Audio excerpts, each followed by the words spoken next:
अस्सलाम वालेकुम नाज़रीन, मैं हूं अरबाब चंद। मैंने कल कराची के बारे में आपको आगाह किया था, जिसके बाद हफ्ते में वो हलचल हुई जो कि कराची के लिए पॉजिटिव है। यानी कराची के अवाम के हवाले से जो चोरी है वो पकड़ी गई है। वो चोरी क्या थी? वो यही चोरी थी कि कराची को एक बदअमनी का गढ़ बनाना था और उस बदअमनी के गढ़ के पीछे एक पूरे मुकम्मल तौर पर प्लान था, हाथ था, और ऐसे पैगामात पकड़े गए हैं जिन पैगामात के ज़रिए ये साबित हो रहा था कि कराची में कोई बड़ी गड़बड़ हो रही है। आप मेरी बात को हल्का न लें, और अगर हल्का ले रहे हैं तो आपका शुक्रिया।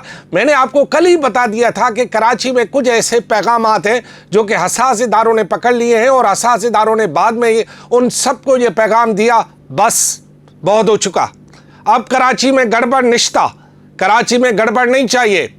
जिसके बाद आपने हफ्ते को अजीब किस्म की हलचल देखी होगी। एक हलचल ये हुई कि जिन्होंने रैलियां निकालनी थी उन्होंने रैलियां मुअत्तल कर दी। उन्होंने कहा, उन्होंने बहाना ये बनाया कि 144 लग गया है लिहाजा हम नहीं करेंगे। 144 तो बहुत मकामात पर लगता रहता है, लोग 144 को तोड़ते भी हैं, गिरफ्तारियां दे देते हैं और अपनी जदोजहद को जारी रखते हैं। लेकिन एक 144 का बहाना बनाकर रैली को मुलतवी करना ये बगैर सबब के नहीं थी। सबब क्या था ये मैं भी आपको बता देता हूँ। दूसरी हलचल आपने ये देखी कि आज जो है भाईचारे का बड़ा मुजाहरा हो रहा था। वो जो बाजार एक दूसरे के खिलाफ बयानात देते थे वो इकट्ठा हो गए, बगलगीर हो गए, और फिर एक ही सिर्फ में खड़े हो गए महमूद और अयाज। न कोई बंदा रहा न कोई बंदा नवाज। वहाँ पर आपने देखा कि सब ने यही कहा कि कराची में डंपर के मामले को सियासत की नज़र नहीं होने देंगे और ये सारा मामला जो है ये ऐसा नहीं होगा। अच्छा, आपने फिर और बयानात भी देखे कि कराची को अमन का गवारा बनाना है, कराची को माजी की तरफ नहीं धकेलना है। उसके बाद आपने एक धुआंधार जो है एक तकरीर भी देखी आपने सईद गनी की, जिसने ये कहा कि कराची में माजी की जो दहशत है, वहशत है, उसको फिर दोबारा जो है बहाल होने नहीं देंगे। लोगों ने यहाँ कराची के लिए बड़ी कुर्बानी दी। हकीकत है कराची के अमन की बहाली के लिए कराची वालों ने जितनी कुर्बानियाँ दी शायद ही पाकिस्तान में किसी ने दी हो, लेकिन इस अमन को फिर सपोदास करने या इस अमन को ख़राब करने की आखिर जिम्मेदारी किसकी है?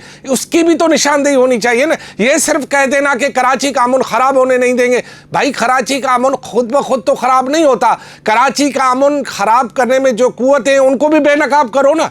ये क्या हुआ कि आपने कह दिया कि जी कराची का अमन ख़राब होने नहीं देंगे, कराची को अमन किसी के हाथ में नहीं देंगे। भाई, कराची का अमन ऐसे खुद ब खुद ख़राब नहीं होता, हालात पैदा किए जाते हैं तब जाके अमन ख़राब होता है। वो जो हालात पैदा करने वाले उनके पैगामात पकड़े गए, वो चोरी पकड़ी गई। नतीजे में आज आपको हफ्ते के रोज़ जो मुतवक्का तौर पर गड़बड़ होने वाली थी वो गड़बड़ नहीं हुई, और उस गड़बड़ को पहले ही रोक दिया गया। शायद रात को ही हो सकता है कि आपके भाई के व्लॉग ने कोई असर किया हो और आपके भाई की बात को शायद उन क्वार्टर्स में पैगामात के उन क्वार्टर्स में शायद वो चीज़ चली गई हो जिस खदशात का हमने इज़हार किया था कि कराची को एक बार फिर जो है वो अमल और रद्द अमल की सियासत के तौर पर भेंट चढ़ाया जा रहा है। लिहाजा कराची के लोगों को इस तरह की सियासत न पहले बारे में थी, न आज आएगी, न कल आएगी। लेकिन मेरा ख्याल है कि जो यहाँ पर कानून नाफिज करने वाले इदारे हैं या जो अमन बरकरार रखना चाहते हैं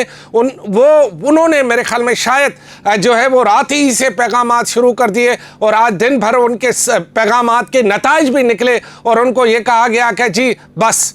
और उसके बाद आपने ये देखा कि यहाँ पर ये फ़ज़ा कायम हुई है हफ्ते के रोज़ कराची में। भाई, सब भाई हैं, कुछ भी नहीं होना, अल्लाह खैर करेगा, हम सब मिलकर काम करेंगे, जुड़ के रहेंगे और कराची का अमन मिल के करेंगे, और बस जी है कराची में अमन। ये कैसे हो गया? एक दिन ये इसलिए हुआ है कि कराची के अमन को ख़राब करने की चोरी पकड़ी गई है।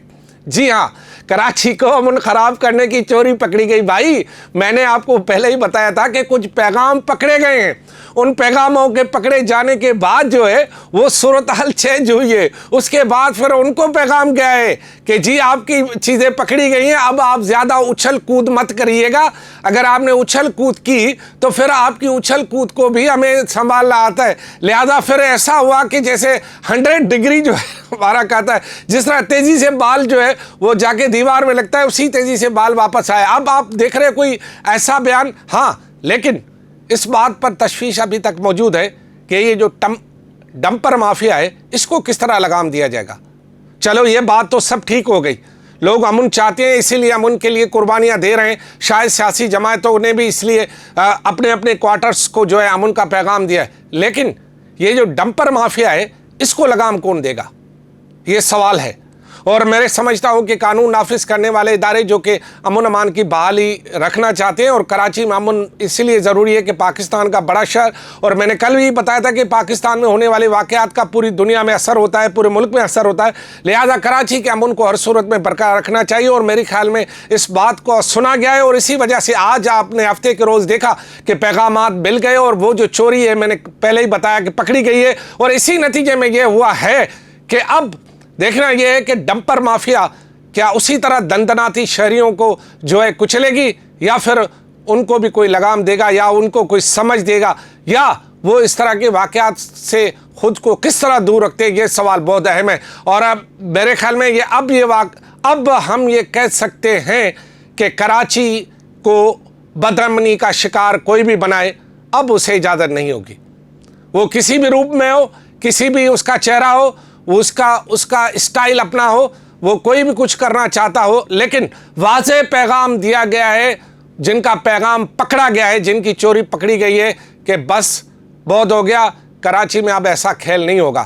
کراچی جو کہ ہمارا اکنامک ہب ہے، اس میں اس طرح کی ایکٹیویٹی نامنظور، اور اس طرح کا کوئی کام نہیں. لیکن اس کے ساتھ یہ وسوسہ، خدشات شہریوں کو موجود ہے کہ ڈمپر مافیا کو کب لگام ملے گا. کیونکہ ڈمپر مافیا کو جب تک لگام نہیں ملے گا، شہر میں امن کی بارے میں آشا کرنا تھوڑا سا مشکل ہو جائے گا. کیونکہ چوری تو پکڑی گئی ہے، لیکن چور چوری سے جاتا ہے، ہیرا پھیری سے نہیں جاتا.